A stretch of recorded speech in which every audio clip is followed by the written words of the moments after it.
Fringe Fanatics with Chad Lee and Chris Zane. And we are back, ladies and gentlemen. It is episode 126 of the Fringe Fanatic Sports Podcast.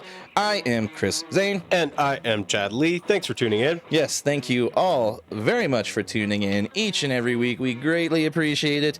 If you have not yet, please make sure to go like, share, subscribe, and follow us on all things social media. Hit that, ring that bell so you get all the notifications whenever we post something. And yeah, just keep interacting with us. We greatly appreciate it. Bless you, child. Thank you. Yeah, we've been getting some good happenings on the TikTok, but they might ban it again. I don't know. But our last couple videos have been going good, so we appreciate all of the help on the social medias from you guys. So Yeah, sure. just go tell a friend, though. That's what really helps. That's right. But yes, we are back. Yes, indeed, man. Yes. Yeah. There's March is over. March is over. It's April Fool's, so hopefully none of the information we give you is false, because I tried very hard to vet everything to make sure that it wasn't like an April Fool's. Yeah, first thing this morning, I was fooled by a Cale Makar injury. That was false. Yeah, that was messed up, and it was an avalanche, which I was like, you shouldn't joke about that. No, dude, that's it's not an April health, Fool's. man. Yeah. Like, man, one thing, like we traded him, like then it's like, oh, yeah, it's okay, funny. but he got hurt. It's like, dude, that's bad boot. Yeah, dude, that's bad juju heading right into the playoffs. He Not did take good. a sucker punch last night. He That was did, crazy. and we'll see how that goes. He did look like he was a little bunged up. They did sign his brother, though. Did you see that? Yeah, Taylor for next McCarr. year. Yeah, That's pretty so cool. That's pretty neat. Yeah, But it'll be like the Bash Brothers. yeah, the Bash Brothers. Oh, yeah. The Kachucks. The new Bash Brothers. That's right. 2.0. Colorado Then we'll ones. get the 3.0 in Colorado. That's right. But yes, we are here. It is episode 126. There's a lot of happenings going on.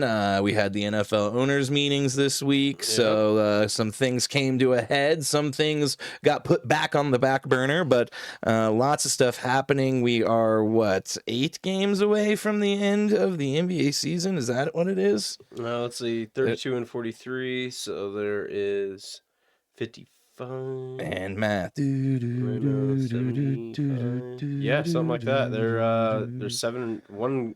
The Blazers are at least 7 games away. Okay, so we're getting really close. The 13th is the last day of the regular season. Yes, so we are almost there, and we have a guest on tonight. Evan from the Daily Wolves podcast will be joining us to talk about the matchup tonight, as well as the battle royale that happened between the Pistons and the Wolves over the weekend. The first time we actually get to preview a game with a guest the night that the game happens. It might have happened once before. I can't remember, but it doesn't happen very often. It works out, yeah. And, I think it's kind of big of us to have a Wolves guy on, as much as we don't really like the Wolves. Yeah, it just goes to show, that anything for the sake of the show, right. we'll put our biases behind us. We'll, I sit across from you every week, and you're a Chiefs fan, so it goes to show that we're bigger people, So I'm a bigger person just in general, but also in heart we're bigger people. But yeah, so there's a lot of stuff going on, but let's get into our weekends. Mr. Chad, how was your weekend? Let's see. Last weekend was a pretty damn good weekend. Yeah, it was awesome. We didn't do much, but it was kind of rainy and gloomy all weekend. Yeah. But it was productive. Yeah. But Friday night, we watched a couple of movies. We watched that, The Last Breath with Woody Harrelson. Have you seen No, The Last Breath with old Woody, huh? You haven't seen any of the trailers or anything for this? No. Oh, it's awesome, man. So What's it's a it true on? story. We just rented it. Yeah, Wow, okay, $20. so whatever it was totally on. worth it. Actually, Yeah. I guess I bought it, but Oh, it's yours now. yeah, it is. Better Totally watch worth it though. Better watch it again. So basically, it's a true story of there is these guys that are deep sea divers that have to go down around Britain and stuff to the English Channel and go down hundreds of feet to repair this gas pipeline. And you didn't even realize this is a real job that people have to do. Yeah. And then of course there's an accident that goes down there. The title kind of plays into it. The Last Breath. Probably And, running out of air. Exactly. Yep. O2's running low. Yep. There's a little heroicism involved, and it's a really intense, good movie, man. It's crazy. Nice. Yep. Oh yeah. And then we watched Companion, this AI movie where this lady's kind of like a sex robot. Oh, is it the one with Megan? What's her name?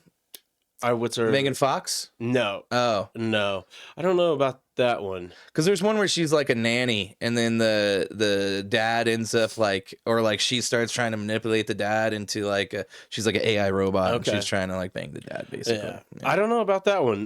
This one here is pretty good. It's got Sounds similar just by the name, Companion. But I don't know. it's got the guy from The Boys in it, Dennis Quaid's son, Jack Quaid. Yeah, he does a good job in it. Oh yeah. The premise, just how like it is, like you basically order this robot and they'll be your companion, and it's so real and everything like that. Yeah. And it's kind of almost like a Black Mirror episode where things are just so real and you can't even tell if this person's real. And then that's what I like about AI is like she learns that she's a robot and that things go pretty haywire. Yeah. But it's pretty interesting. I'll have to check that one out. I don't even know if I've heard of that one. Yeah, that's a good one. But Saturday was really productive. I built that record table out there, and did some other things. I went to Walmart and got a bunch of seeds and things to germinate to get the spring season going. Yep. Got to be starting the gardening soon. Yeah, I got to do that this weekend. Do a little, add some not mulch. Well, yeah, mulch, and then what's the word I'm thinking of? The Compost? You run the Compost? thing through it. Oh, tiller. Tiller. Yes, I don't know why I couldn't think of that. I got to run the tiller through the garden. Yep. Yeah, and I Gotta also do need that. to burn a bunch of weeds in the backyard. Burner, that's a good way to get rid of them. Yeah. So that's my plan. Other than This that, weekend. we started watching the new season Gemstones, and it's hilarious. Yeah. We have yet to start it. I want to start it. We were trying to finish up the Shorzy. There's like one season left. Nice. So we're gonna finish that up and then start watching that because it looks like it's gonna be really funny. It's good, man. Yeah. Yeah. Sean William Scott's in it this year. We just got past this episode. I'm sure you've seen reels of it where what's the guy's name that's the dorky husband. Oh yeah, he's like a stripper. Yeah. Yes. he spent all this time like taking pole dancing lessons, and he just face plants so hard on the ground, man. We were dying last I heard night. there's a lot of bear dongs in this season. Quite a bit. There was yes. you've already seen it a few times. So did you listen to Theo and Danny McBride? No, but That's I where just he was no talking about somebody. it. Oh no, actually, one of my friends on Facebook was like, "Don't really know why I need to see Walter Goggins' dong like that." Dude, it's almost every episode. It's like, Jesus Christ, they're just putting it right there in your face. You know what, dude? They got to make it equal. You know, now we've seen lots of full frontal women nudity. Now we got to have our eyes just, watching a lot of full frontal male nudity. It's like Jackass, dude. It's like, hey, man, if you got a problem with it, that means you probably like it. I mean, what exactly? I mean, one of the Jackass's funniest, I think it was in 3D when they made Chris Pontius's penis into like that The monster. Godzilla. And it was hilarious, dude. Oh yeah, that's like so this new funny. season of White Lotus too. It's the same way, man. It's like Jesus. I've heard that's got a lot of sex going on in that show. It is more than a you think. very weird season. Yeah. That's a good one. We've been still watching haven't- a lot of that. We need to watch that. We need to watch Severance. Yeah, Severance was amazing. There's just too much shit.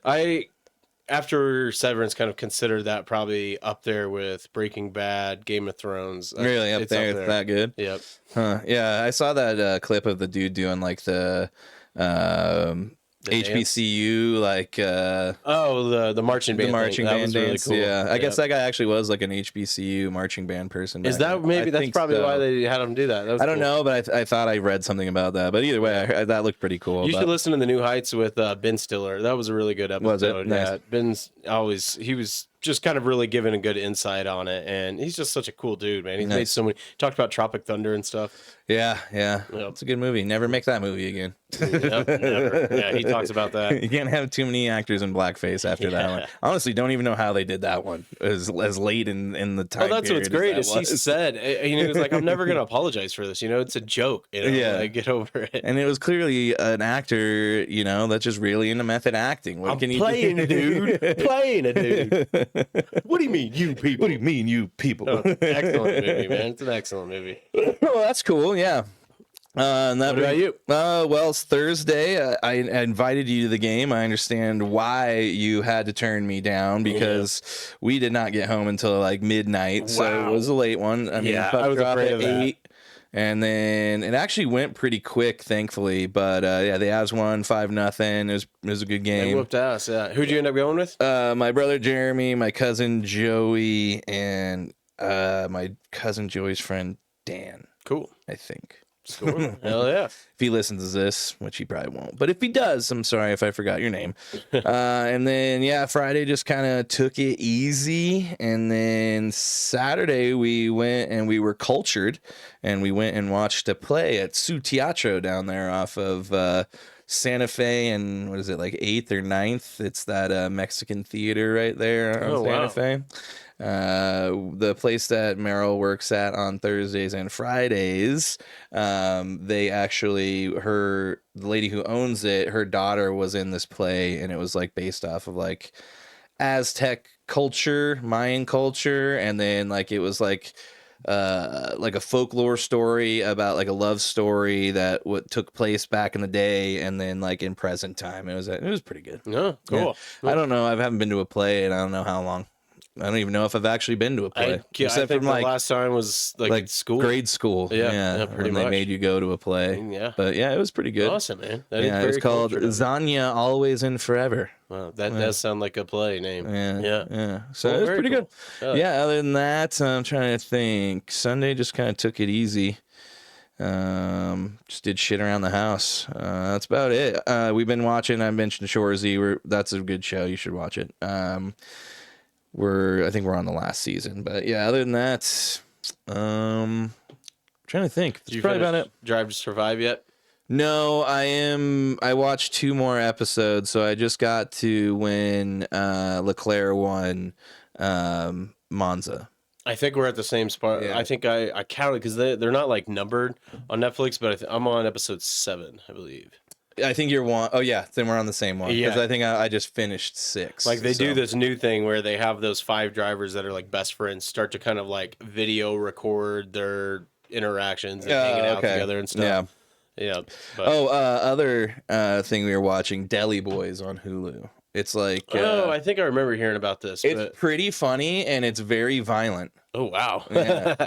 I mean, not like super violent, but like in the first episode, a guy gets shot right in front of 2 of the guys, and blood just splatters all over him.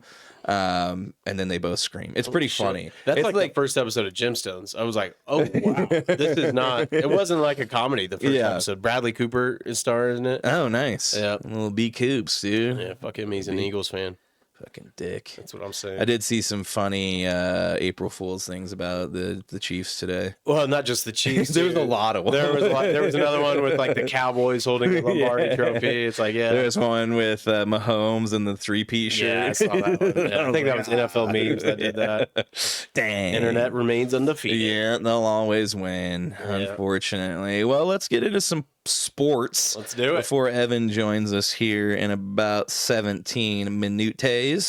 Let's hit the NFL, Let's knock it out. Let's knock it out. Get your headlines here. Yes, it's time for headlines, and we're going to go ahead and get into the NFL this week, as we do every week, because they rule all. Are you ready for some football? You better be, because it's non-stop. Don't you ever forget it. Well, this week, the owners' meeting took place, and there was growing support among the Rules Committee to ban the tush push. Unfortunately, it ends up being tabled. They're going to revisit it in May now, and it sounds like they had almost half the teams on board to ban it. So I don't know why that stopped. But Did you hear Nick Sirianni's comments on it? No. So, he's kind of always been that type of douchey guy. Yeah, he's Brad. So he made a very blunt comment that was like, well, Steichen and Jonathan Gannon, better vote for it, because if they don't, the reason they have jobs right now is because of the this tush play. push, yeah. And I got to thinking about it, I was like, dude, if I was those guys, I'd be like, fuck you, man. Yeah. It wasn't just that play that got me this job. Yeah, no, it wasn't. But that is a very Sirianni thing to say. No, big time. I mean, which I think in the beginning everybody was worried about, that was it turning into like literally every team 4th and 1, 4th and 2 we're seeing a tush push, and that's not the case. It's still primarily the Eagles running it, and they're the only ones that are really good. I mean, we saw what the Bills did with the Chiefs there with, I don't even know what kind of tush push they were doing there. It's to the left, to the left. You know, it's like you don't even mix it up. You know, the Eagles at least have a lot of creativity with it. But I've seen the numbers, and when it comes to how many times the teams ran it last year, I think the Bills was like second around like 28. And I can't even remember who third was, but the Eagles, like 97 times they ran. Oh yeah, I mean, you know, I get it, but that's the thing. If it was like rampant across the league, then it's like, okay, yeah, let's figure it out. But they're the only ones that really do it well. And I think still last year it was like I heard something like every 400 plays it was run once. Something like that. Yeah. Maybe. So I mean, I don't know. If you want them to quit doing it, stop them. I don't know.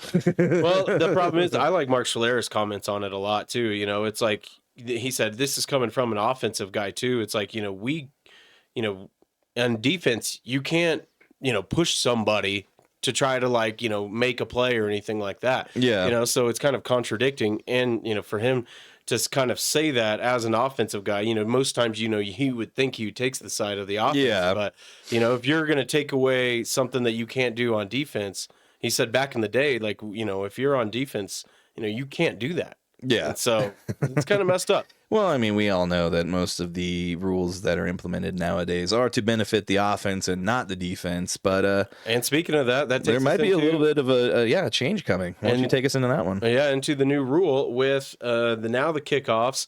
If you have a touchback, will come out to the 35. So almost a midfield if you get a touchback.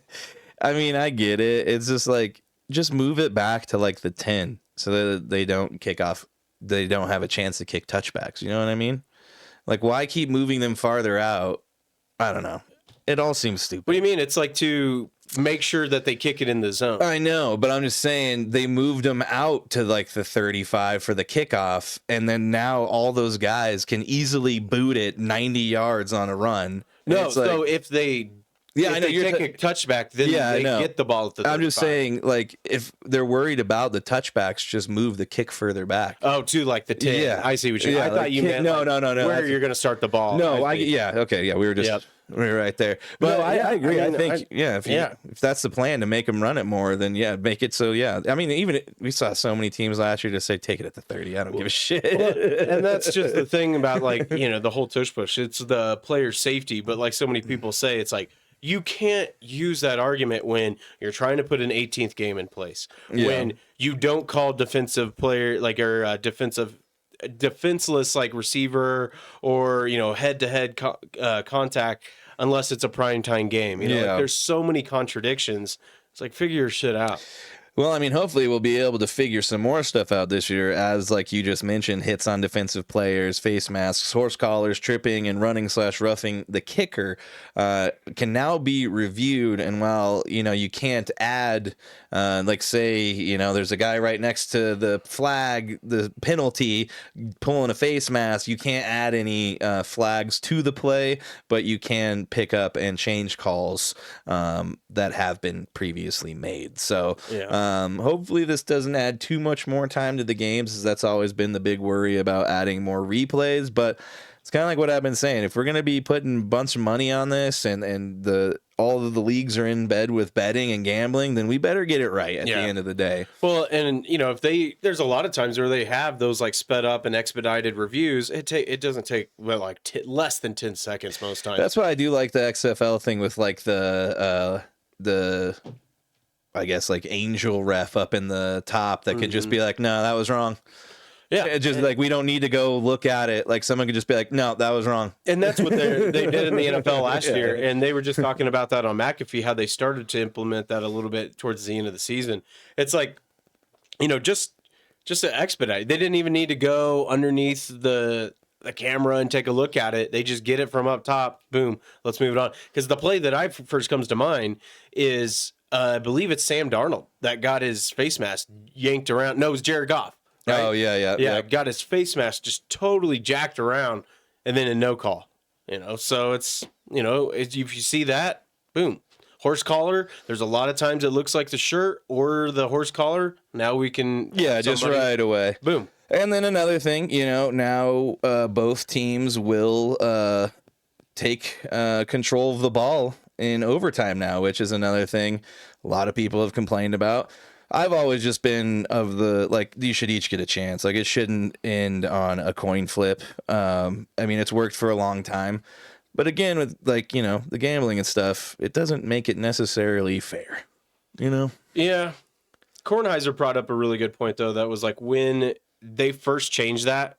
I think it was, let's say it was 2009 or something like that, because it used to just be if you kicked field goal, It was you won over. it. Yeah. And then when I think it was 2009 where they changed that, and then the person that won, so the stats showed that the person that won the coin flip won the game like 54% of the time. So it's not even that much of a sway. And then when they added it to where you've got to score a touchdown in order to win the game, that changed it to 56%. Yeah. So it's not even like the coin flip makes that big of a difference. Yeah. But it's still, I mean, now at least but it's also weird to me, like, if you're gonna go to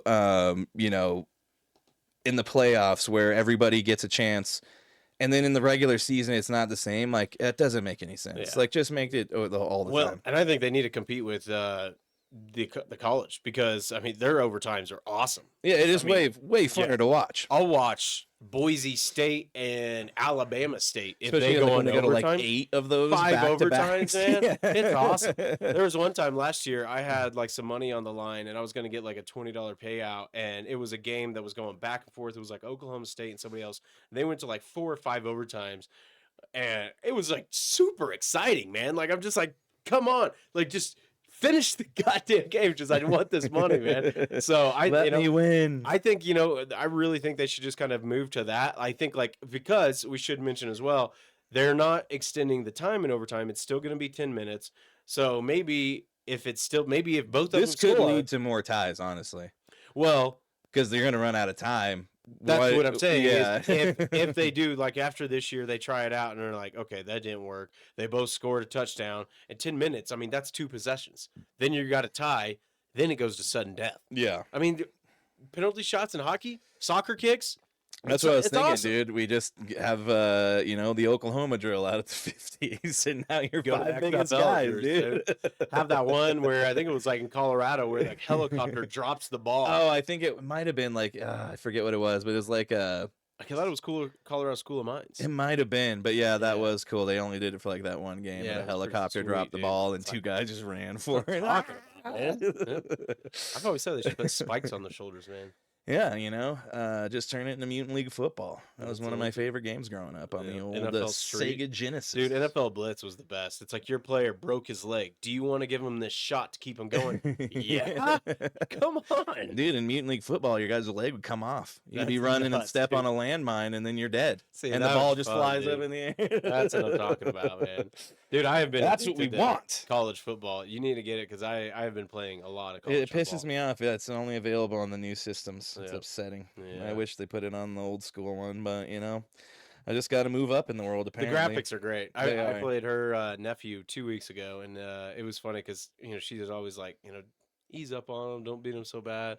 So I went up 14-0, and then I was like, all right, I'll back off. Then I go to prevent defense, just kind of like let him Yeah. come back. Then he scores on me real quick, and then the rest of the time I'm like, all right, no, I can't let this little Yeah, kid well, win. that was a mistake. And then he ends up winning, and I'm like, God damn it. You're like, you need to tell your nephew to go easy on me. Yeah. But dude, it's still fun because like you're playing with these guys that are going to the draft. So I played with Genty for Boise State. Man, it's I a was looking cheat at him code. on his pro day, dude. That dude looks like he's cut out of stone. Dude. Oh He's man, just like... super jacked, dude. Super jacked. It's insane. Oh, in other news though, we got a couple more minutes. So the Bills got a rule change too. Do you want to hit this one? The what? The Bills. I don't think we touched on this one. Oh, you didn't write it down here. I didn't. So you Yes. touch on that one. All right, so once again, the Bills get their way, and since they can't beat the Chiefs, they have to have a rule change where their Sony Entertainment will be in charge of it. Actually, it's kind of Ooh. interesting. I didn't realize them were going to be a part of it, but Interesting. they will be using cameras to determine first downs now going forward. I guess the Oh. UFL does this. Yeah. Which again, that's one of those things where it's like, I don't know why we're still having old dudes with chains running out, hoping that they can run out in a straight line. I'm waiting for the memes that's like a picture of those guys this year, and it's like, if you ever feel useless at your job, just remember these guys are holding their chains. Well, I mean, what do you need them for? Or I guess they say it's for backup. like a visual, like on the side, you could be like, oh, there's the first down, let me run for it, I guess. I don't know. But yeah, at this point, those guys aren't doing a damn thing. And really, And I'm just honestly, joking about the Bills thing, man. It's like this don't is lie, what dude. should be. Don't lie. But we agree, it should be. It should it's be just going. like, But it is just weird that there's a pattern. There's no reason why there can't be a sensor in the the skin of the ball that tells you where it went at any given point the furthest on the field. It's not, I don't know, you know? If Brady can deflate balls, why can't we tell where they are on a grid? That's you know, I don't know. Yeah. But other things, they now shorten the time needed for the Thursday night flex to 21 days. It was 28. They dropped it 7 days. So now they're just going to be like, hey, yo, you got a short week in a couple weeks. Yep. Enjoy it.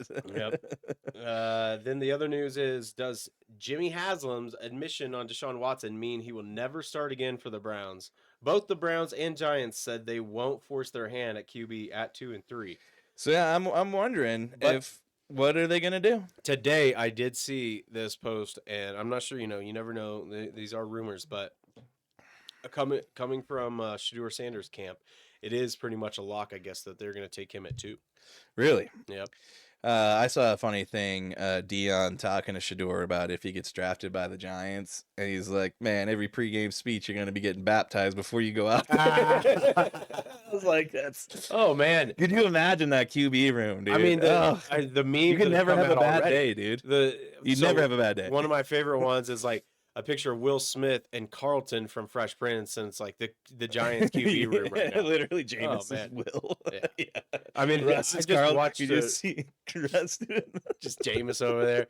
I watched Jameis's press conference from when he signed, and no, it was an interview with one of the Bussin' boys. I think it was Will Compton, but no, God, it doesn't matter. One of those guys busting with the boys guys. It was great, man. He was talking about like. What he asked him, like, what would your spirit animal be? And he would be like, the tiger, because I am the eye of the tiger.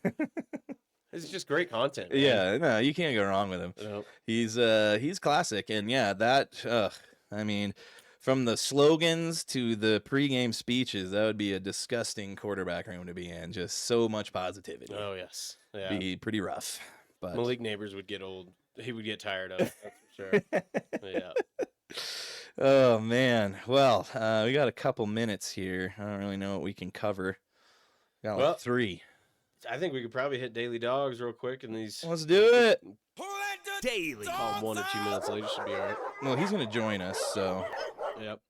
All right. I'll go ahead and start. Okay. Let's do it. All right. Last night, I watched the Elite 8 for women's college basketball, and if you were worried that Caitlin Clark was out of women's college basketball and it was going to get boring, you are sadly mistaken, because as unfortunate it was that Juju Watkins went down.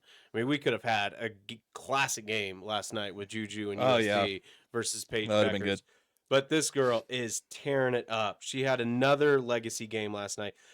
Just the other night, she had a 40-burger. Well, last night against USC, she had 31 points, 6 assists, 4 steals, 3 boards, and 2 blocks to take them back to the Final Four to try to get their 12th national championship. Dang. And in doing UConn. so, Ariami. How was that? How do you say his last name? Gino Aramani. Ariami. Yeah, Italian guy. Something.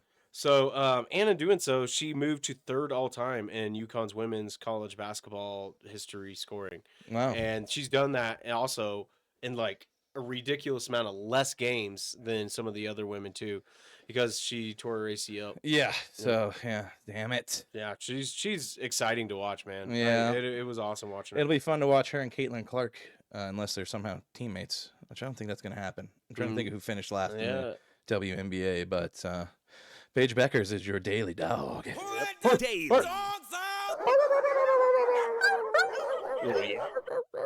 I'm going to fly through mine real quick. Mine is Mr. Bennett Anderson. This guy, for 3 years, was the towel boy / water boy for the Florida Gators. And after 3 years, he was able to walk on, and he ended up scoring his first career points at the end of Florida's SEC tournament win over Alabama, and scored again against Maryland in the Sweet 16. But what he's going viral for right now is his post-game interview with ESPN's, let me find her name here, Talia Baia. Talia Baia. And apparently he was shooting her some flirty eyes during the interview, and it has turned into quite the meme now since he has done that interview. But still a really cool story. I mean, talk about like the story of a lifetime, man. Like I was cool. I was a towel guy. I walked on. It's like the actual Rudy, but he doesn't suck. Yeah. And he got in there and he made a bucket too. Yeah, Pretty cool. In the Sweet 16, scored 2 points, and yeah, he is living up his 15 minutes of fame right now. So let's hope that continues for him, and let's hope Florida wins, because I need them to win for my bracket to win me any money. So nice, dude. I'm actually second in one of ours at work, not the one that I'm putting on, but at Martin's, and then in Beals. If Duke wins and then Auburn loses, I win that one too. And that's a $20 buy-in. There's 44 entries, so that could be a huge payout. Oh. Knock on wood. Let's go. Oh, yep. All right. Hold on 1 second. Already. The Daily Wolves. Yes, the Yes, Daily indeed. Wolves Courtside Podcast. 1 second. Yeah, I really hope we pull off this win tonight. This is a big test for them. They are at home too, right? Denver's playing at home? Yep, they're at Yeah. home. So Hasn't really mattered in the past, but man, they need to get it done. they really do. And we have lost to the Wolves 5 times in a row now. Is that really Yeah. what it is? Jesus. Yeah. Not a good look from getting knocked out from them in the playoffs. Yeah, it's not good. And we were talking about it a little bit earlier. They like to show up for the Nuggets, and the Nuggets do not like to show up for them. Yeah, it's not even like the games are close. They just blow us out. Yeah, it's not. That's what I Yeah. hate. And I mean, unfortunately, I think the last game Murray was out. So that's kind of, what can you really base that on? I was really hoping they would wait to level these suspensions until after this game, for the simple fact it would have been nice to take them on full strength, yeah. full strength rather than not having Dante DiVincenzo and Naz Reid. So that is a little bit of a bummer. So if the Nuggets do win, that's what we're gonna hear. Oh well, we weren't full strength, Oh and yeah, neither was the Nuggets the last time they played. so yeah, we'll see. How's it going? He wanted me to send it to his yahoo.com account. I didn't see that till just a second ago.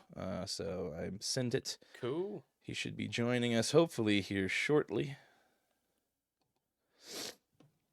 So yeah, but it's going to be a tough one no matter what. 8 o'clock.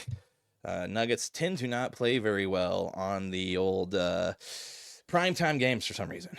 Yeah, because this is It's TNT. Yep, it is a TNT game. So hopefully things go well. But, and maybe we'll get into it with him, Jokic has been playing out of his mind, even if that he missed 10 games, but then he just comes back. comes and right he's back, triple throws dubs, up full 40 court burgers. shots, Yeah, another damn near full court, and acts like it's nothing. Mm-hmm. It's so amazing. The pass of the century, possibly. I had to watch it like 40 times just to understand it. And Kyle Kuzma just like, what the fuck? Yeah, he was pissed. Super funny. All right, come on. Here we go. Let's do it. Oh, breaking news just now. What's up? Alex Ovechkin, 891. Did you score another one? Yep. Wow. He is now 4 from breaking the record. Damn. Well, good. We got some breaking news to hit later. Evan is joining us. All right, let's do it. 1 second. Here we go, Nuggets. What's up, guys? What's up, man? Don't let my co-host here, razz you too much here. But how are you doing, man? Dude, I'm doing good, honestly. Just Nice. ready Hell for the yeah. game tonight, to watch some basketball. Us Timberwolves people, we're watching the Grizzlies Warriors pretty closely tonight, so I guess we'll see how that goes. Nice. Yeah. I mean, at hmm this point, if you are a fan of any team in the West, a win or a loss can do a lot for you right now, as everybody's Oh kind of yeah. log jammed. So, Oh yeah. well, man. So you are the host of the Daily Wolves podcast. How long have you Uh-huh. been doing that for? I've been doing it for pretty recent here. We just started the podcast, so we were kind of like infrequently doing podcast stuff, Yeah. and then we decided let's run it up. One of the guys that's one of the beat writers for the team came to me and he was like, "Hey, you want to do a podcast and kind of like run it up, give people the that backstage access that I get from being around the team all the time, and then your fans' perspective, and let's like tie together and give people kind of something different." So we decided to kind of do it that way, man. Nice. It's pretty recent though. Well, that's awesome. I saw you guys got a Yeah. decent amount of followers already, so it's going well. Mhm. So hats off to you on that, man. Yeah. Yeah, man. It's sweet. Yeah, it's you I can't love really it. I love it. complain talking about sports, even if it's just No. with your buddies. No, I always say if you can drink beer and watch sports, that's like every guy's dream. So that's what we're Exactly. trying to do. That's Yeah. why we got into it, man. There you go. Might as well try to There you go. monetize our Our friendship. obsession. Yeah, Yeah, exactly. Might as yeah, well. We're Yeah. talking anyways. We might as well record it and put it out there. That's exactly. what I'm saying. And with social media, like it grows so fast. I started off not doing just podcasting, posting sports stuff and kind of just going like we're on Instagram and TikTok, which I'm still newer at, and I'm a little bit older, so it's trying to get used to that. But just getting everything down now, keeping up with content, I think people just love and they engage with it. So we do more than just like just the podcast itself. And I think like that's where I gained the following. And then people were starving for content, social media. It's just easy to grow nowadays as long as you're just having fun doing it and you can express that. Hopefully people love it too. Yeah, I mean that's definitely something we could probably be a little bit better at. Is just providing the content. It's just there's so much, and it'd be one thing. I mean, I guess it is kind Yep. of nice just having like the Wolves to focus on. Since we kind of went all sports, it's like there's a lot, so it can be a little Oh yeah. daunting at times. So, but that's No, cool, man. 100%. Yeah. Well, your Wolves, man, they've been kind of feisty lately. They got in a little bit of a Yeah. scrum the other day. The Yeah. suspensions were handed out. We're not going to see Nas Reed and Dante DiVincenzo tonight. He's got a super cool last name. Yeah, it's Italian Mhm. name. Yeah. Kind of bitter. Mhm. I'm a KU Jayhawk fan, and DiVincenzo was one of the Villanova guys that beat my Jayhawks in the Final Four one year. Mhm. So, yeah, it's kind of serendipitous that it kind of worked out that we scheduled it for tonight because I didn't even realize when I hit you up that the Wolves were playing the Nuggets Yep. tonight. So, thanks for coming on. What do you think, man? I mean, you think that the streak's going to continue and the Wolves are going to make it 6 straight? So I actually have the Nuggets winning tonight just because I think it's hard to sweep a team in a series in a season, regardless of who they are. On top of that, obviously having the guys out tonight, but I just think being on the road in Denver, Minnesota has been inconsistent this year, just in general as a team. They'll look great where everyone kind of hops back on this wagon, thinking that they're going to be just this amazing team that's going to come out here, be that team that everyone saw last year, holding on to that, Western Conference Finals team. And from what I've seen this year, they're just an inconsistent team. They'll lose against the Wizards. They'll lose against, the Toronto Raptors, Milwaukee Bucks without Giannis and Dame. They'll lose again. They'll lose all these different games. They're just horrible losses with their full roster, by the way. And then they'll come out and they'll beat the best teams in the NBA, whether it's OKC coming down 25 points. Yeah. They'll beat the Rockets. They'll beat the Nuggets. Yeah, the Nuggets. You know what I mean? Like tons of different teams they can stand up against, but you just never know what you're going to get. Right now, they're on that kind of like high road again. And Mhm. every time they reach that high road, it doesn't matter who their opponent is next. I feel like Minnesota just takes a back seat. Even if Dante was playing tonight and Nas Reed, I still think they lose this game. I think Wow. they're just that team this year. Unfortunately, they're just inconsistent. They get on their high horse, and I think they're going to be a little cocky coming into Denver tonight, and I think it's going to show. They definitely are cocky every time they play Mhm. Denver, and I don't Mhm. blame them because as of right now, Denver hasn't done much to give them any other reason to not be cocky. But it's funny you say that they're kind of like this Jekyll and Hyde team because as a Nuggets fan, we're dealing with that same thing, just completely reversed. For some Mm. reason, the Nuggets won't beat these good teams, and then they're just beating these lower level teams. And it's like, okay, yeah, well, that's great. You beat up on Utah, but what happens when we're playing somebody right around the same seeding as us?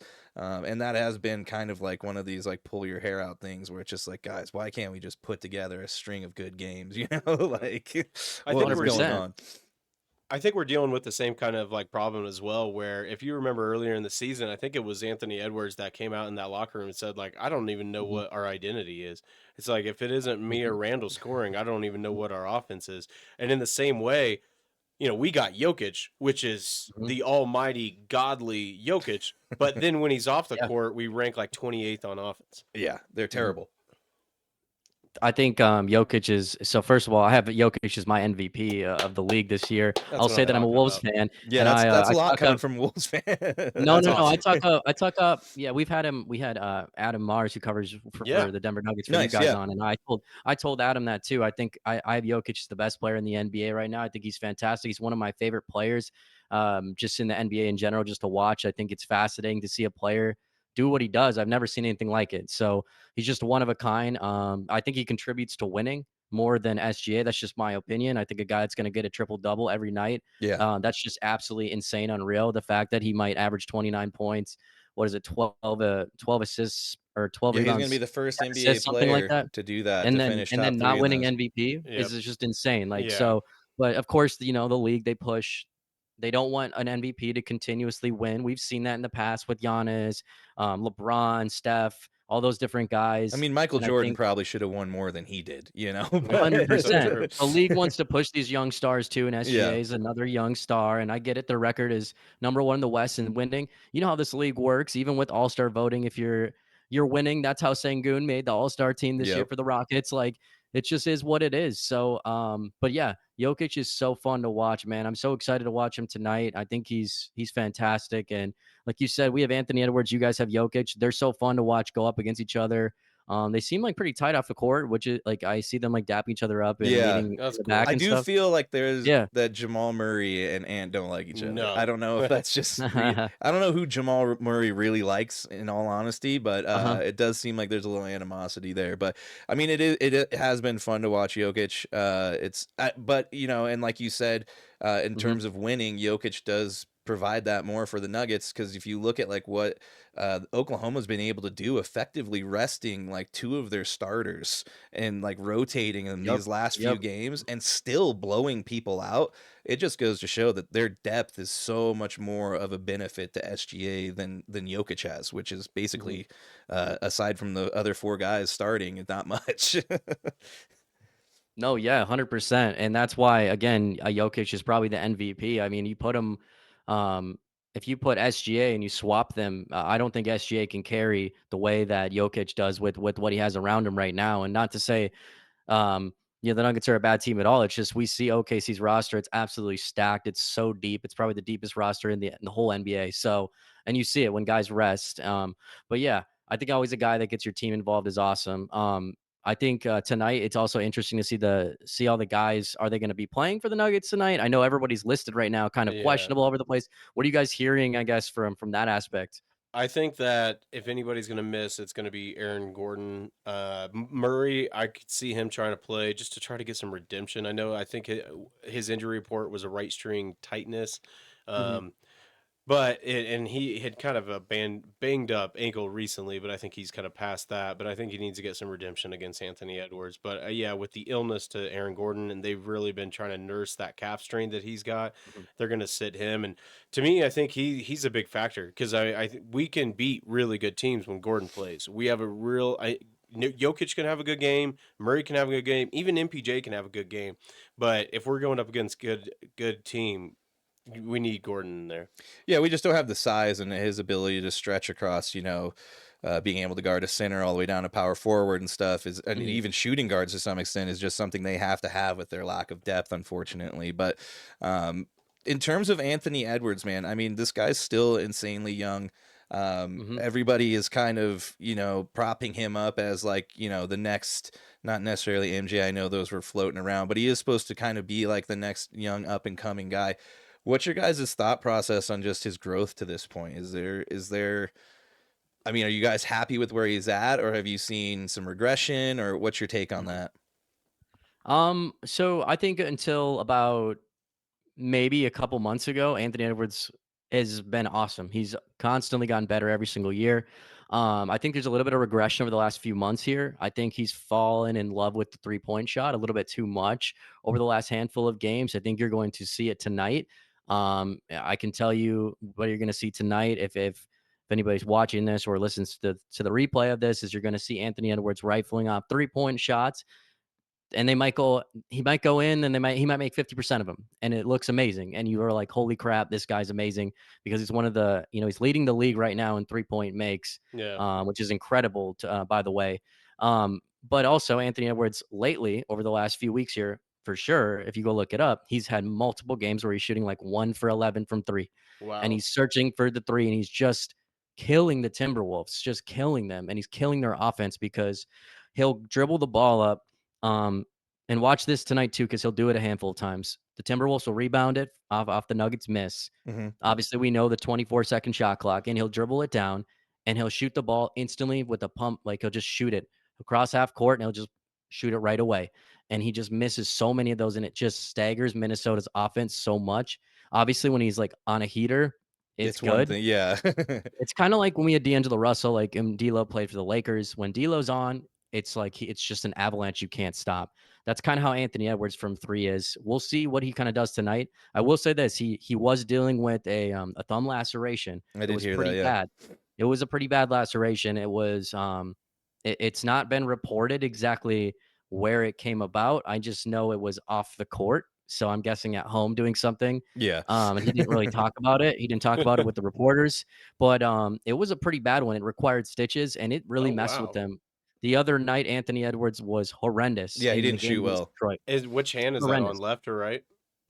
It's on his left hand, I believe, Oh, and the so when other he was holding the so he ball. Yep, so he was horrendous the other night. He had 1 point for, up to the first quarter, ended the quarter with, like, 5 points at half or something, was just awful the whole first half. He took the wrap off, at halftime in the locker room, was like, "This is preventing me from, being Anthony Edwards." And then he came out and he had 20 points in the 3rd quarter, and he said he felt like himself, and then he ended the game with 25 points, was incredible to end the game. So and Anthony Edwards, by the way, he got the stitches out, and he got him off, I guess, from doctors after that game. So it was the very end of his Oh, okay. I was just gonna say, stitches he's or just get injury, rid of him. I don't even need him. Yeah. right? So, but I mean, to answer your question about him, he every year he's gotten better. This year, everything he adds something every year, which is so fun to watch him add. This year, it's the 3-point shooting. It's being around Team USA in the summer. He said he learned everything from Steph Curry and being around LeBron and KD and how hard they work and learning how to shoot was key for him, and he wanted to be known as a shooter, and he learned how to move off the ball and to shoot from being around KD and Curry and just work with them and ask him everything. And then he said he took Damian Lillard's shot. That's kind of where he like how Damian Lillard Yeah. shoots, and that's really what perfected his 3-point shooting this year. So it's cool. This kid, when he wants something, he's so competitive. He will work until he gets it. He's a gym rat. I was also surprised. I don't know if you Mhm, watched the Netflix Olympics special or the series about the Olympics, but I was mhm, also kind of surprised like how Steve Kerr kind of took him under his wing a little bit and was like, "Man, if you just put some of the little things together," he's like, "There's no stopping you. Like it's like you just mhm, got to figure out these little things, and mhm. you are gonna be one of the next greats." And that's just like what I was kind of wondering as a fan, like if you were seeing like that starting to happen now, where he's like you said, he puts his mind to something, he's gonna do it. So I'm thinking that definitely the Olympics was good for him to be around all those guys in a competitive nature, not just playing each other, so to speak. So yeah, and so like how he is right now because he's so young. From what we see over here, is Anthony Edwards. He when Steve Kerr said that, he was spot on. And Hmm. what I mean by this is Anthony Edwards gets up for big games always. He gets up for people whatever he deems a big game. He gets up for whether it's a national TV game like tonight, Or the Nuggets. whether it's the Denver Nuggets. He does get up for the Denver Nuggets. I can tell you that. He does have something personal against the Nuggets. I don't think it's like a hate thing. I think Anthony Edwards has much respect for the Nuggets players all around. I don't think it's anything like that or bad blood. I think he generally just loves competing, Yeah, and he he plays loves with talking trash too, which he loves he's talking really trash, good at but it. yeah, and the thing about Ant when he talks trash is what I will tell fans on here is, especially Nuggets fans for you guys too, and people listening is he's it's never personal. It's never like he actually means what he's saying. It's more just like you're on the court with your buddies, like talking crap, like playing pickup basketball. At Yeah. the end of the day, you can go out and still be cool with each other. Like Anthony Edwards is never serious. He's just that competitive where it doesn't matter if you were playing foosball with him, you're playing basketball, Call of Duty. Anthony Edwards wants to beat you at anything. You name it, table tennis. I don't Yeah. care what you got, man. Anthony Edwards is going to talk crap. He just has fun, and that's how he feeds off it. He plays with so much joy. I think Jokic plays with the same kind of joy, just in a Yeah. different way. Like they play with so much, joy of basketball, and they just really love the game. So it's fun to see stars that are like that play basketball. And Anthony Edwards, I think, like, again, he gets up for these big games. So, and we know how he plays in the playoffs. He steps up every year. It's the games where it's like in Utah on a Tuesday night. Why does he want to show up? It's the Yeah. Wizards games. I It's remember, so all I was these. listening to your podcast, and you guys were really honing in on that. How like those games where it might be against the Bucks without Giannis and Dame, where it's like he Mhm. needs that tough competition to really get up. So, Yep, he needs it. He needs that, like, that one. And I think that's just an age thing for Anthony Edwards. I think he's getting better at it. He's becoming more consistent the older I've seen him get. But I think right now it's just like you just had your first kid. You're still only 20. You just turned 23. You Yeah. still want to play Call of Duty and stay up all night. I think he just wants to. I think he's learning all these different things. He's learning how to diet, be with the personal chef. He started taking his nutrition serious for the first time this year because last year he was like, man, I got done with the Nugget series and I was out of gas. I had nothing left in the tank, and I didn't realize how much you had to train and how prepared I had to have my body just to play that long. Like I didn't expect to play that long. He came out and said, Yeah. like, we didn't expect to play that long.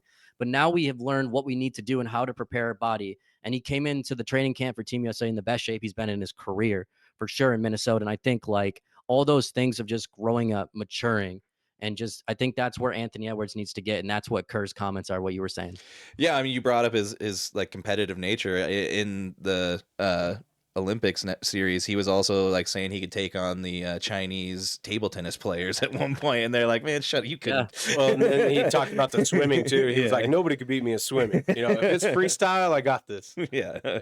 I appreciate the brashness, man. He backs it up too, so there's not much really you can say. So it's like, all right, man, you can talk all the trash you want, you back it up. So One Yeah, I thing we think haven't hit on at all, sorry, man, is Julius no, go Randle. for it. I mean, Uh-huh. you guys have that huge addition now. And so, how are you feeling? Do you think he's kind of been hit or miss this season? Do you think it's been a good fit? So I think in the beginning of the year it was just an awful fit for the Timberwolves just because it was awkward. I think he was shocked by the trade just as much as the Wolves were. I think everybody, Carl Mhm. going out, Randall, Dante was shocked. It's a lot to adjust. I think it's weird when a trade goes down 2 days before training camp for any player in the NBA. It doesn't happen often in the league, and I think it shocked everyone. And no one knew it was going to happen. It's crazy. I mean, Tim Conley's one crazy GM that like is a savage, which you We guys miss know, him. and We he know. Yes, we and do.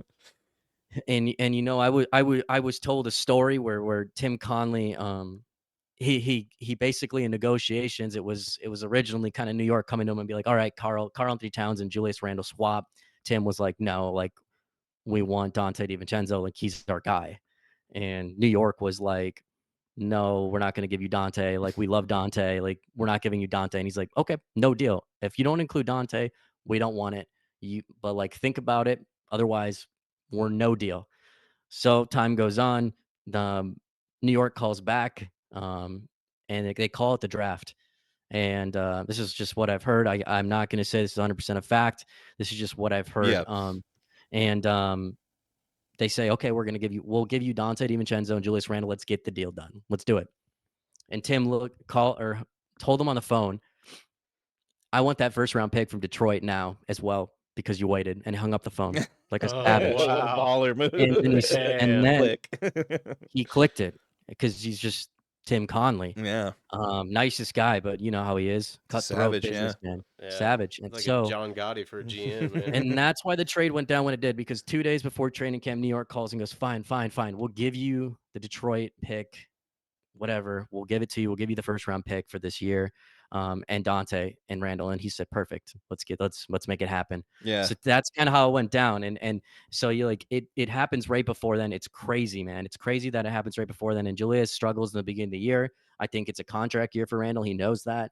So it's like he played selfish, I will say, in the beginning of the year, but I think it was also like weird fit wise. He definitely Trying him to and find his Gobert did spot. not Yeah. him and Gobert did not get along in the beginning of the year at all. I can tell you that. They Yeah. actually fought on court in the Toronto Raptors game in the beginning of the year. In the Oh, I don't beginning of even the year, if you remember go look it up. that. And but like I will say, like Rudy's such a nice guy. Like even though he gets a bad rep, like he he got punched by Kyle Anderson, and they came together after that, and they were cool. And the same thing happened with him and Randall. Now Now they're they're cool with buddies. each other. I wouldn't say they're buddies, but like it's a little bit different with the Kyle Anderson. But I Yeah. think like they learned how to play together, and I think Julius Randle truly, when he came in, did not appreciate Rudy Gobert. I think a lot of guys in the league don't like Gobert, and so when they come in, they think like, "I don't like you. You don't contribute to winning. You're overrated." And I think Yeah. even Dante has come out and said, "I did not realize how good Rudy Gobert is until I got into practice and was around him every day." And Julius Randle's come out and say how much like he appreciates him. So it's like learning how to play with each other.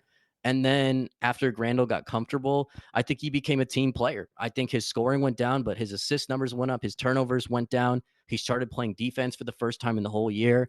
And he's been great for the Timberwolves in the last probably 3 months. And I know he's been injured for parts of it, but he's been awesome since then. And we've seen these flashes of what they envisioned, which is a guy who's a point forward, a power forward who can make plays, pass everything, spread the ball around, and distribute it. And I think it's a trade that like it was we've said it before on our podcast. I think it's a trade where Tim Conley was making 4 moves ahead trade the whole time. I Yeah. don't think Randall was ever a part of the long term plan. I think it's a tradable contract. You need the salary slot in the future. I think they wanted Dante in that first round pick, and they needed that to go get something in the future. Hence, maybe like a Kevin Durant. So, Oh, yeah, that's a good point because he's going to be on the move next year. So, Yeah. uh-huh. And didn't you guys draft that stud out of Kentucky with that first round pick? Yeah, we drafted Rob Dillingham with the 8th pick. We traded up for that, and Yeah. then we drafted Terrence Shannon Jr. pick 27 in the first round, who's actually turned out to be awesome for us as well. He hasn't played a ton this year, but he's been awesome. Rob hasn't played a ton either, but it's hard for those Jalen guys. Jalen Clark's a guy that they found. Jalen Clark, a couple years ago they drafted him, but he Yeah. finally got to play this year. He was It injured with an Achilles rupture before that. So Oh. that sucks. yeah, Yeah, it's tough yeah. for those guys in the lower half of the first round to really contribute in the first year or two, so to speak. So, if you get any playing time drafted in that position, you're doing pretty good. So, 100%. tonight though, we were talking about who's expected to play. Well, all of the Nuggets are game time decisions. Oh, wow. I see that. I see Yes. that. So Damn. we'll see. I mean, I'm sure they're probably all going to play, as like Chad was saying, aside from maybe Aaron Gordon. But yeah, it'll be a good game nonetheless. I'm looking forward to it. Again, I'm sad about the suspension. Speaking of which, what's your take on the suspensions? Fair or not fair? Oh, 100% fair for every team, both Yeah. teams. I think the league should have suspended them more, which sounds weird. Both teams. I think like once it goes into the crowd, it's like that's pretty severe. Yeah. So getting a penalty of only a game suspension, everyone got like a game except for Isaiah Stewart got 2, And there was and that's some people are crazy. saying Nas should have got 2 because he was the only one that like threw an actual punch, so to speak. I think yeah, I think Nas Reed, like I had him getting 1 to 2 games. I had Yeah. Dante getting 5 to 7. Take again, people listening, take it with what you want. I've reached out to different people who have talked to people in the league, and a lot of people thought it was going to be more than what it was. Well, it Um, goes to show you that how was the times have consensus. changed. You guys, I Mhm. mean, on your podcast, I think it was you guys that brought up that the last time we saw a brawl this kind of bad was 2008 when Carmelo Anthony Yeah. was like choking out somebody. Yeah. I can't remember the other team that you mentioned. That was the old Denver Thuggets. Yep. Yep, yep, Yeah. yep, And then a lot of those players got like 10 to 14 games. Hmm. So, yep. That was way worse though. I mean, this one was more of like it was just a scuffle that went into the crowd. That was like yeah. a legit fight. Yeah, that's so true. But I yeah, I know mean, that's kind of why I had it like only getting maybe 3, 5, 7 games kind of thing for like Dante is because the other guys were getting 15 for it being like twice as severe, if not yeah. more. So, and the league always is more aggressive on it than they want to make a point always. That's what the league's going to do. So whether they deserve it or not, like they're going to usually they'll punish them harder to be like show everybody else in the league. You do this, something's really going to happen. This is serious. Like don't cross these boundaries. The crowd is something to never mess with.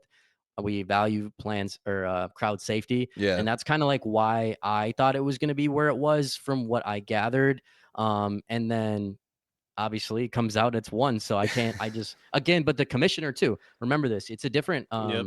NBA commissioner too. And Silver right now, he's less severe than David Stern was back in the Yeah, day. that's true. David Hmm. Stern was throwing the book at people. Yeah. Maybe if Hmm. the fight had involved like SGA or something like that, those guys might have gotten like thrown in jail or like 20 games. But they kind of discipline things I involving mean, him a little differently. you gotta SGA. If he was in the fight, he would have just like instantly flopped and just went Yeah. down. Like he would have been Flown back he would 50 have been feet. down. Like Ah! people would just barely like do anything, and SGA would have flopped. Like he wouldn't have been in that fight. Let's be honest about Yeah, SGA. for Oh real. yeah, there's guys in shadows that are fouling him. It's not Ex- even doesn't even make sense. Gusts of air. exactly.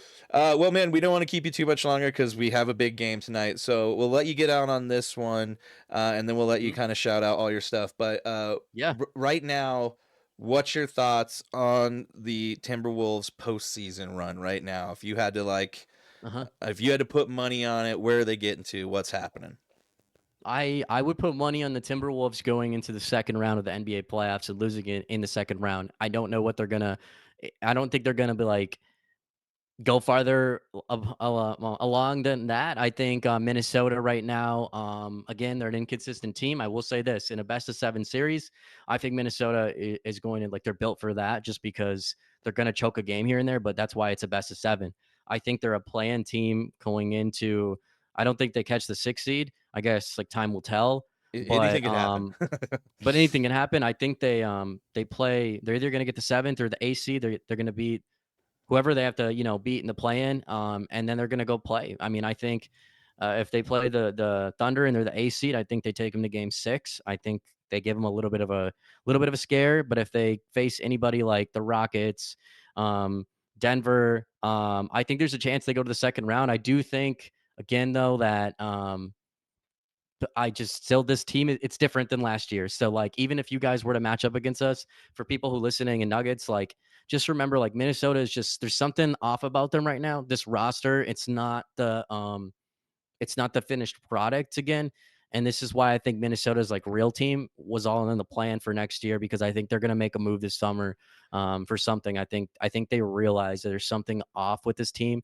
They haven't came out with it yet. Yeah, honestly, I'm have the same exact feeling with the Nuggets. This is the finished product, but due just to the apron handcuffing them and not being able to make really any sort of moves at the trade deadline has Mm-hmm. really just handcuffed them. And I think they're just going to see what we can do this year. I honestly, if I had to put money on it, second round, we'll be lucky. We'll probably get knocked out in the second round unless this team can put it together, which they have not done consistently yet, but it is not the playoffs. But yeah, I'm feeling the same thing, that there are going to be some big changes coming to the Nuggets next year too, with a big contract getting traded away, especially Yeah, if I mean they've. the apron, man, it's tough with the second apron. That's why we got rid of Cat. It's like Mhm. Yeah. and that's how I think Tim Conley's operated, and hope your GM operates, is like you have to almost think ahead. Like Cat, if we move him this summer, which we could have held on to him, but I think they didn't believe that Karl Anthony Towns could bring him to the title, and so Yeah. if you hold on to him, what are you doing? Are we going deeper into the playoffs and losing again? And then the whole league knows that we want to trade Cat. His value goes down. Tim maximized what he could get out of Carl, and he kept some assets. And now you have a controllable guy on Dante DiVincenzo who's on like a $10 million per year for the next 3 year contract. Like that's incredible. Like That's a really good one deal. insane, like one of the best contracts in the NBA, right? And so the apron messes with a lot of teams. I think like you see teams like that don't make that early move, they're the ones who suffer. Yeah. Like Phoenix right now, they have to make a move in the Oh, they're summer, paying those and guys you more than haven't. anybody. Yeah. Exactly, and Durant's value is tanked so much because of that too. So it's Yeah. like, why would teams offer you money when they know you're going to have to trade your players because of the apron? Like they know you're going to have to, so they're going to let you Or just dry out. release. Yeah, just straight And release. that's what you're going to see. You're going to see players in the next few years, guys, that are going to go for cheaper than we've ever seen players go before. It's going to force teams to make insane trades that you're going to look at and go, why would it go for that? Yeah. It's the second apron. It's new to everybody, and it's going to kill the league. But it's also great because it It's makes leagues so they can't build super teams, right? It's kind of Yeah, why it I was mean there. that's why we've had so many different teams winning it all We in the haven't had a NBA. repeat. So Yep. it's added to the parity of the league. But yeah, unfortunately the Nuggets are just hamstrung by it, and it's like they had that team to get them there, and now they're realizing like, well, now I think we got to make some changes. It's one of those Unfortunately, things. Every team's gonna yeah, go through it. You're not yeah, the only ones. We weren't the only ones, and yep. you got to realize every single team's gonna have to go through it. Definitely, man. Well, let everybody know where they can find you and listen to you and follow you, and then we'll let you get out of here and let's go watch a good Sweet. game tonight. Yeah, it's gonna be a fun game tonight, everybody. You can find me on X at the Daily Wolves, all one word. We're also on Instagram and TikTok. You can find us there, same thing. And then I'm on Apple and Spotify too. If you search the Daily Wolves on there, you can find our podcast. Well, we obviously covered the Minnesota Timberwolves, but hopefully people just enjoy it. Maybe you guys want to follow some players' journeys, or just maybe you're an Anthony Edwards fan or somebody. And hopefully we bring that content to anybody and just join in. I think the NBA is a sick community. I think like everyone's just kind of family in the NBA. That's how I look at it. And so, yeah, man, basketball is just an awesome sport, and we just want to keep spreading it, man. Hell yeah, man. We're all about it. Hey, and maybe if the Nuggets meet up with the Timberwolves in the playoffs, we might be able to have you back on if you're willing. Yo, that'd be sick. Let's do it. Let's do something if we end up facing each other in the playoffs. Definitely, We man. got to, man. All right, yeah. Evan. Well, thank you so much for hopping on with us. We greatly appreciate it, man. Have a great rest of your night, and go Nuggets. You Yes, guys thanks gotta go again. Wolves. All right, man. Have a good one, Evan. See ya. All right. So that is going to wrap up Evan from the Daily Wolves Courtside podcast. Nice. That was a good preview. Yeah, definitely. That was fun. Evan knows his stuff, so that was a very good interview. Yeah, indeed. We are going to get to the music break real quick and take a short break. This week, it's also kind of, well, this month, we're featuring the Young Wolf. They are a sweet rock and roll band out of Bangkok, Thailand. So let's give them a listen. I found these guys just randomly on my news feed through a paid advertisement, and I was like, these guys are awesome. Well, our and heart go out to them as well. they got a chubby singer. He's chubbier than I am, Yeah, and cool. he's pretty cool. So I'm all about it. The name of the song is "Last Train," and it goes something like this.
And we are back. You just heard The Young Wolf. The name of that song was The Last Train off of their single from 2023 of that same name, Last Train. Yeah, these guys are rad, man. I'm super pumped on them. I've been messaging one of them about using their music, and he's all pumped on it too. So Cool. super cool. Check them out. They are on Spotify. But yeah, go check them out. The Young Wolf. Give them a like and a follow. But here we are. It's time. What would you like to do? All right. Yeah, let's cover college basketball real quick. Okay. Yep. You want to hit some Gene Hackman? Yeah, let me hit some Gene like hearing Hackman. it. Yep. Let me hit it. Let me find it. Then let me hit it. Because I legend, moved it. I moved it. Oh no. Oh no. Chad. Oh no. It's all good if you can't. Ocho Cinco, dude. Ocho Cinco. Holy shit, dude. No, now I want to find it. It's one of those things now where I'm like, all right, well, now I got to find it. Oh. There we go. Basketball is a voluntary activity. It's not a requirement. You hustle, If Dan. you feel you don't want to be on a team, feel free to leave right now. Did you hear what I said? Me? Yes, you. Sure, I'm just curious to know when we start. We start when I say so. Okay, would you kind of let me know? Because I'm kind of getting All tired right, of standing. Get the fuck out of here. Rest Yep, in peace. so this weekend we actually had dinner planned with the Beals. Oh, yes. And we purposely rescheduled it to Friday night due to the Final Four being on Saturday. Yes. Me and Beal both huge college basketball fans. Like I said, I'm like fourth in his bracket challenge. Nice, Trying to take nice. that. I need Duke to win it all. But yeah, Saturday night we got Duke going up against Houston and then Auburn going up against Florida. For the second time in NCAA history, all four number one seeds made it to the Final Four. Yeah, which you think it would happen a lot more often than it does. But, you know, we didn't have the Cinderella stories, which we talked about last week. There wasn't as many. Yep. And therefore, we are looking at four number ones dead in the face, facing off in the Final Four. I need Florida to win. So come on, Florida. Yep, I got Florida picked in one as well. Yeah, That's nice. a good team. They got that really good player Clayton on that squad, and Auburn's got. If it a wasn't kid. for him, they would have got knocked out. Yeah, he hit Texas like Tech, three man. huge threes at the end of that game That to keep was him in it. It was like, unfortunate, man. They had like a 5-point lead, no, a 9-point lead, Yeah. with like 2.5 minutes left. Like, come dude, on. what killed me is after the championships, you know, Cooper Flag got hurt. And so I didn't have Duke making it all the way. Because Yeah. I was like, oh, he's hurt. I was like, and even if he's okay, you know, going all the way, is he going to be healthy? So I had them losing in the Elite Eight. Oh, damn. So I screwed up. Yeah. But I'd be definitely winning right now if I wouldn't have done that. But now I have to have Florida win. Dude, and they're talking about he might be the best freshman of all Ever. time. Yeah. They said He's- like the last person I think to have a stat line like him was it Dwayne Wade in like 03 or something like that with the assists and everything. Yeah, he's just doing it all, man. I mean, he's tearing it up there for you, and everybody else. Like he's lifting. Like that team is playing better. Jay Billis the other day was talking about how they're actually playing better now than when they were dominating earlier in the season. But I'm kind of rooting for Houston, new Big 12 team. I always like to see the Big 12 do well in the tournament. Juice is also hoping for Houston. That's cool. Hell yeah! Thank you, Hoping it Juice, for the tuning Big in. 12 to make it 2 for 2. Yeah, the shout Big out 12 to wins the battle of number one. Number one fan, Juice. Juice. Yep. Yeah. So. Yeah. Well, Yep. But should yeah. be interesting. Should be Final fun. Four. And then next week we'll have the Results of because it'll be Monday night where the yeah. championship will be going down. So we'll be ready to tell you all about it, and hopefully one of us will have won a substantial amount of money. Let's hope so. And if you are about to win a substantial amount of money, I also hope that you win a substantial amount of money. Only if you pick the same things as me, and we both win substantial amounts of money. So, right. But real quick, let's get into F1. Just quickly talk about it. You know, let's just talk about it. Because there is some big happenings this weekend, Chad. Yes, there are. Yuki Tsunoda has taken over. And Christian Horner told him get as close to Max Verstappen as possible. And he's looking forward to it. He's racing his hometown, Japan, more or less, you know. So they gave him a special car for it. Where oh, it's the like new livery. Yeah, it's like painted all white. Oh. Yep. And then Haas did this really cool thing where it's all painted like cherry blossoms. Oh, that is super Yep. cool. And there is news. So Lewis Hamilton's going to be on the new F1 game that's It's gonna be coming the cover, out. yeah. I think it I thought it was March 28th that might have come out. I'll have to check because I was going to download it. Definitely want to play that game. I know. The only thing that sucks is that playing with the controller, you're like, this isn't as fun as if I had a steering wheel. Like a simulator. Yeah, that would it'd be cool to get one of those. Yeah. Hopefully, we'll find someone that'll sponsor us, and we'll just put one in here.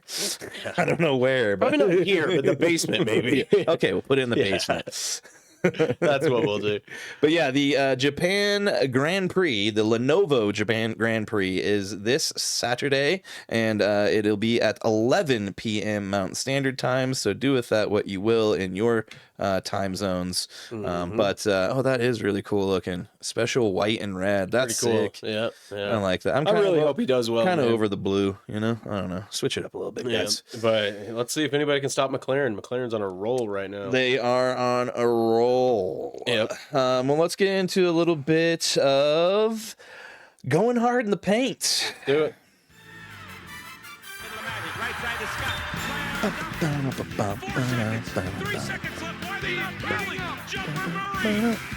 Have you seen the Saturday Night Live skit about this? About what? This song. It's pretty funny. Yeah. It's got the guy from shit. Oh my god, I can't think of the name right now. It's super funny though. I'll send it to you. Nice. Oh yeah. It's like them coming up with it. I love when Keenan Thompson mimics like Shannon Sharp Or Perkins. Or Perkins. Yeah, Thank you. Kendrick Perkins. Yes. And he kills it. What's his name? Godfrey was on the Shannon Sharp podcast. Gilbert Godfrey? No, he's a comedian. Godfrey. He's like a black dude. Oh, okay, I don't know who that is. If you saw him, you know exactly who it is. Okay. But he literally sat across from Shannon Sharp, totally mimicking him. Oh, nice. Asking questions just like him, sitting like him, and Yeah. everything. And Shannon Sharp had no idea that he was doing it. Oh my gosh. Like it was like I'm like it's Shannon Sharp interviewing Shannon Sharp That's right now. fantastic. I love that, man. Oh, yeah. Super funny. But we kind of talked about it earlier. Durant expected to miss a week after rolling his ankle in the blowout loss to Houston, 148-109. Yep. That pretty much effectively ends the Suns' chances of getting into the playoffs. They're going to have to really pull something out of their buns to get into the play-in at this point. Yeah, they're really far down. I doubt that they're going to be able to get in there. And it was a pretty bad ankle roll, too. Oh, You yeah, could I saw see the picture of Yeah, it, and it's like it was rough, it looked like man. his ankle bone touched the floor. So it's Totally like, rolled over. yeah. Yep. All right. Another news: the Cavs reached 60 wins for the first time without LeBron after their 127-122 victory over the Clippers Sunday afternoon. They are rolling. Yeah, they are. That's who I'm really hoping the Nuggets see in the finals. I like the Cavs. That would be good. I mean, I don't even know what I'm trying to think of if we played the Cavs this year. I'm sure we have. But I'm trying to think of like how that Only went. Probably 3 times. I think. Yeah, so that'll definitely be a good matchup in the finals there. I mean, I hope awesome. the Nuggets make it all the way. I've always been a there. big fan of Donovan Mitchell, man. Ever since we went up against him in the Epic Yeah. Jazz series, I was like, Spida, dude, he's a baller. So, man, that was fun there in the. Yeah, gotta the have bubble. respect for him, man. That was the beginning of Bubble Murray Yep. and the end. Well, we touched on it earlier. Go ahead and Yeah. So 7 were ejected and 5 were suspended after the dust-up between the Pistons and the Wolves spills into the crowd. We kind of talked about it. Nasri, Dante DiVincenzo got a game. Isaiah Stewart, I think, got the most with 2 games. you mean beef stew? Beef Stew. Cool nickname. I mean, compared to like we were talking about it with Evan, like the Nuggets brawl in 08, it was nothing compared to that. But you know, the NBA, especially going into the crowd, they don't like that stuff. So Yeah. they suspend a few guys for, unfortunately, probably what we would have hoped for them to at least wait till tomorrow to suspend them so we could see a full strength Wolves team tonight. But what are you gonna do? That's right. Another news: the Pelicans shut down Zion Williamson and CJ McCollum for the rest of the season. And now, with Zion missing the rest of the season, he's now missed more games than he's played in the NBA. Yeah, he's off to a real good start to his career. Although I will say this, he was looking really good there. Oh, at the that's end of the year. insane! He was like, when he finally came back, yeah, he was like a beast mode. he had a Just- triple double one game. It's insane. And then It just the guy can't stay healthy. he really needs to go play football, man. Or Be something. a DN. Or a tight end. Tight end would be that'd great good, too. You know, get a little athleticism. Yep. But let's run down the standings real quick. I'll take the Eastern Conference. So in first, we've got the Cleveland Cavaliers, 60 wins, 15 losses. They are 4 games ahead of the Boston Celtics, who are 56 and 19. And in third, you have the New York Knicks, 47 and 27. The Pacers, who they're doing pretty dang good this year, 44 and 31, sitting in fourth. The Pistons, who we just talked about, 42 and 33, and the Milwaukee Bucks at 40 and 34, rounding out the top 6. All right. Now we know who's in first place in the Western Conference. The Oklahoma City Thunder at Nobody's touching 63 and 12. Then the Houston Rockets at 49 and 27. They just suffered a loss last night to the Lakers. Then you got the Denver Nuggets, 2.5 games back from them. I guess it's a game and a half back. And then the Los Angeles Lakers at 17 games back. Then the Grizzlies at 19 games back. And then the Warriors at the 6th seed at 19 and a half games. Yeah. And they play tonight. Yeah, so this could all shift by tomorrow. So we'll Very see. much so. Yeah. We will definitely see. That's going to wrap it up for the NBA. A little bit of baseball talk this week. Getting to some baseball. On a juvenile delinquent in the offseason in his major league debut. Gonna light your ass up, meat. Vaughn into the windup in his first offering. Just a bit outside. He tried the corner and missed. You know, this is the first year. I was really sad on opening day. This is the first year in 75 years the MLB has not had Vince Scully or Bob Uecker. Yeah, I saw that. It's very sad. Rest in peace. It's it's a different era, man. Different era. Yes. So we move into a new league year in the MLB. New bats, new things. Technically, they're not new. They've been around since last year. Just not that many people used them. Yep. The guy who created them was on the Yankees staff last year. That's where it got started. He's now on the Marlins staff? But yeah, it got huge because of what happened in this Yankees game. They have these new bats. They're called the torpedo bats, where they basically took all the mass from the end of the bat and put it into the middle where they all make the contact. Yep. Looks kind of goofy.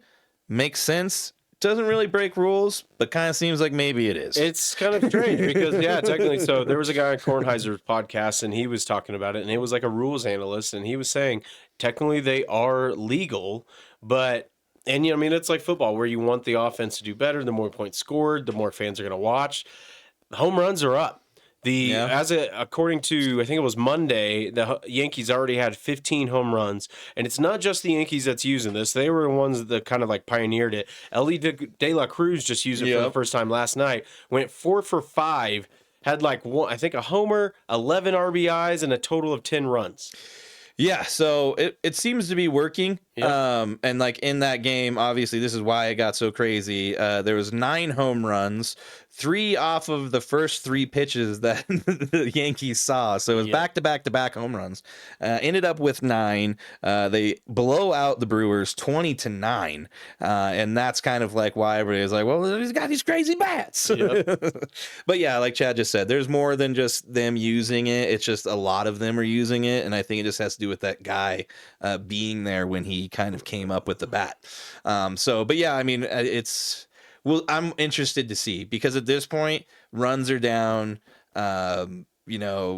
on base average is down, all that stuff, because the pitching is just getting too good. So it's like you got to kind of weigh it out. And baseball's having a hard enough time keeping people interested. Well, let's get some more 10 to 12 games. You know what I mean? Yeah, but I mean, when you're at a game and you hit when you see a home run, it's awesome. Yeah, it's fun. Let's have 9 of them every game. Yep. Screw it. I mean, that game that we were talking about with the Yankees, they won 20-9. Yeah, that sounds like a football score. It is. Yep. That's usually a score like the Bears would lose by 20-9. Well, in other news, Jurickson Profar suspended 80 games for a banned PED. He will not be able to compete in the postseason as part of the MLB's Joint Drug Prevention and Treatment Program. This is an Atlanta Brave.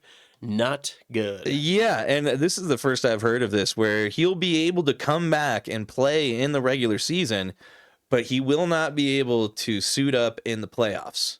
So that's just the first time I've heard that, and I was like, that is a strange rule, but I guess it makes sense. You know? really. If you screw up, enforces why do you get to go play in do the postseason. extracurricular things? I think that's kind of cool. That's so smart. yeah, definite bummer for Atlanta. He's a veteran player, one of their outfielders. It's going to be a big loss for them, but I'm sure they'll bring somebody up out of the farm system. I just now saw your last note right here. Oh yeah.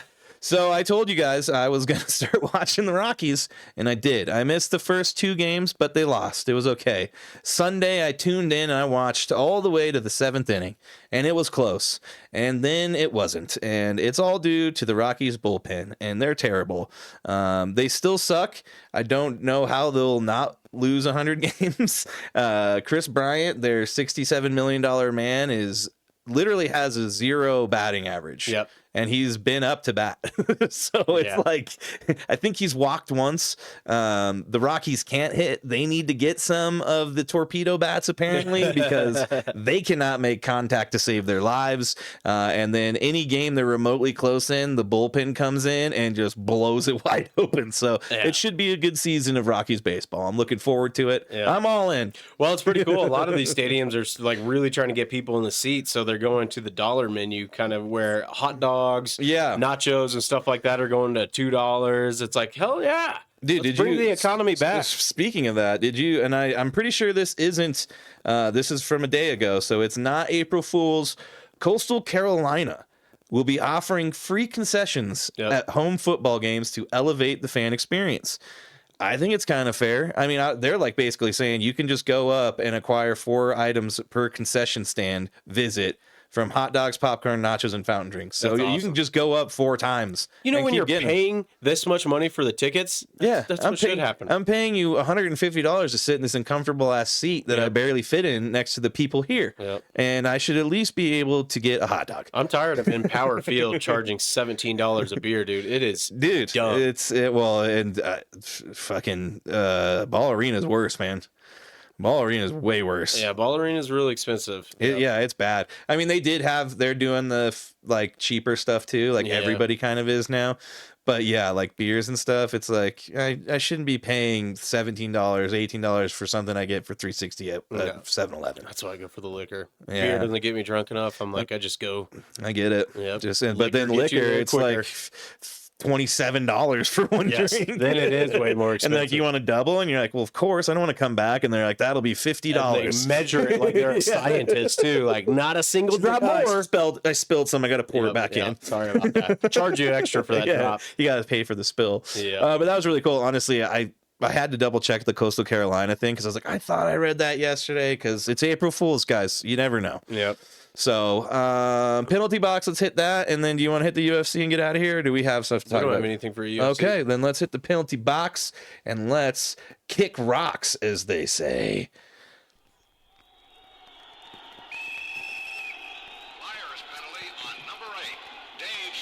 Well, we had this ready to go, but since we started, he's now scored another goal. Alex Ovechkin, 4 goals away from the record-setting 895. We need to shorten this. We do. It's so long. And it needs a cut like right here. 4 seconds ago. Yeah. But yeah, Ovechkin, 4 goals away. There was just a cool video too of him hanging out in a bar, just singing. Oh, what was it? Oh, it's like Fans Make Her Dance. Fans Make Her Dance. Like, dude, this guy's Fans Make It Dance. The post was like, how can you not like this guy, man? You really can't. I mean, when they won the Stanley Cup, I mean, his like journey with the Stanley Cup was like things of legend, like where he took it and all the crazy stuff he did with it. Yeah. Like, he's just a good time, fun having guy. He's very legend, John Daly-esque. Yeah, he's pretty cool. Yeah, definitely. I mean, and to do it at the age he's doing it, it's insane. It is pretty crazy, you know. Yeah. You want to hit this next one? Yeah, so NHL and Rogers Communication on a 12-year, $7.7 billion media rights deal in Canada, added to the $4.5 billion for the ESPN and Turner Sports. The league has locked up some revenue to keep increasing the salary cap. Yeah, I mean, it's nowhere near the insane amount of billions the NFL gets for their TV rights, but this is huge for the NHL. this is only going to keep increasing, the salary cap, and that's just going to lead to more players making more money. And I think we can all agree that out of all of the professional sports, NHL probably needs to be making a little bit more money. That and like the WNBA and stuff. But we'll be getting into that here in a while, as they're probably going to go into a lockout. But yeah, the NHL is definitely on the lower side of the totem pole in the pay scale. So this is going to be good for them. Adding ESPN and Turner Sports has been huge. It's been fun watching hockey on TNT. They've got Gretzky. They've got Biz from Spittin' Chicklets. It's kind of like NBA on TNT-esque type feel in terms of a pre and post game show. So they're doing good there. I feel like with each playoff run, because not a lot of people watch much, unless you're like a diehard hockey fan, not a lot of people watch much regular season. Yeah. But once the playoffs hit, their numbers always bounce so far Yeah, up. the numbers go way up. They get more fans in the playoffs because there's no football. It's just the NBA playoffs at that time. So I think, it's going to be another good year. Yeah. They keep really hoping a Canadian team is going to make it far, but they don't. Hell no. USA all the way. Well, in other news, Oilers' Draisaitl is the first to top 50 goals. He netted his 51st in overtime, beating the Flames 3-2 on Saturday night. He's probably going to be your Hart Trophy winner. I think it should be Nathan McKinnon, just because of the amount he's able to do for the team as a whole, not just scoring, but it's probably going to go to Leon Draisaitl. Or it's actually, Connor Hellebuck is up to win it, so he could possibly win the Hart Trophy and the Vezina Trophy as the best goalie and the MVP. Wow, that would be the pretty last cool. time that happened, I think, was 2014 or something like that. It was the Rangers goalie Carey Price, who was supposed to be like the next best goalie, and then he ended up his knees blew out, and they're still paying him even though he's medically like basically retired. They're paying him like $10.5 million a year for like 3 years. So also Gabriel Landeskog was skating on the first team power play yesterday, full speed. He's coming back for the playoffs. Yes, definitely is. So huge for the Avalanche. Can't wait to see it. Can't wait for postseason hockey. It's coming up quick. So stay tuned, stay locked in. But now it is the time at the end of every show when the man, the myth, the legend himself, Mr. John Daly, grips it, rips it, and hits it hard, man. I hit it hard, man. So far, man. No laying up, no holding back. Ain't afraid of nothing. It's a back. Keep taking chances, living large. I hit it hard. Aw, yeah. It's time for the Daily Dose of Excellence.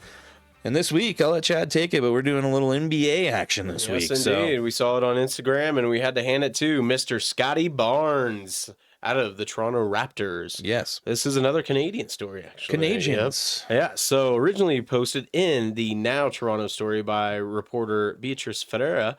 The piece focused on Polka Dot's Playland and Montessori Academy, a private school in Brampton, Ontario, facing serious financial challenges. The school was trying to raise $90,000 to stay afloat. That is a lot. Those Montessori schools are super expensive. It's like private schools, right? Yeah. Their education is way different, unconventional than typical schools. Just trying to stay afloat, but with the whopping $80,000 left to raise at the end of the month deadline fast approaching, time was running out. As Ferrer would mention in her story, Polka Dots is a school which provides programs for children in pre-kindergarten to grade 6, including for children with autism spectrum disorder, and been struggling to financially recover after it had been closed for a period following the COVID-19 pandemic. And then, with the help of their story reaching a broader audience, thanks in part to local journalist Brandon Gonez. Good job, Gonez. Guineas. Yeah. Got some great Gonez. Gonez. Gonads. Yeah. Awareness efforts. Polka Dot's time-crunching dilemma caught the right attention it needed to address their lofty financial burden. The school would rally the local community along with a host of concerned parents in a collective effort to do whatever they could to help keep this essential educational center from having its doors closed for good. Yeah, no, it's pretty crazy. So it sounds like they had the 80,000 left to go. They got down to like 10 days, and there was still 50,000 left to go. And then all of a sudden, she got a call from Mr. Barnes's representatives who told her that he'd heard about her fundraiser and wanted to help them get over the hump. By Friday, Polka Dots had the money in hand and had reached their goals. To keep things transparent for would-be donors, she added a $50,000 offline donation to the GoFundMe tally and wrote on the page that the positive energy behind this amazing outpouring of support will fuel everything we do. Unfortunately, since the pandemic, it sounds like the rising operational costs for rent, utilities, insurance, and staffing was what was causing them to have trouble staying afloat. But thank you to Mr. Scotty Barnes and his donation of $50,000. They are able to keep doing what they do, and that is helping the youth and those of the youth with some learning disabilities getting to be, productive members of society. So good for the Polka Dot School and good on Scotty Barnes, man. Way to go. Hell of an act of kindness right there. Yeah, it's just like if you got that money, use it for good. Use it for good. That's and it's a what I'm write-off talking anyways, about. You just write that off. You just write it on off. You know what to do with it. Yeah. But she did say, I think it's a testament to who he is as a person. This is definitely something he didn't have to do. So well done to Scotty Barnes. Yes, indeedly doodly. And Chris, we made it through another one. We made it through another one. We had a great guest. And look at this, dude. This synchronicity just keeps happening. Guess what type of insider we're having on next week? Raptors. The Matrix. The Matrix is lining up for us. Yes, well, it is that time, the end of the episode, where we tell you guys, thank you for tuning in. We appreciate each and every one of you. Thank you, and we love you. Yes, make sure, go like, share, subscribe, and follow us on all things, and tell a friend. And we will see you next week. Until then, though, Chadley, I love you, buddy. I love you, buddy. We'll well see done. you next time. Toodaloo! See you later.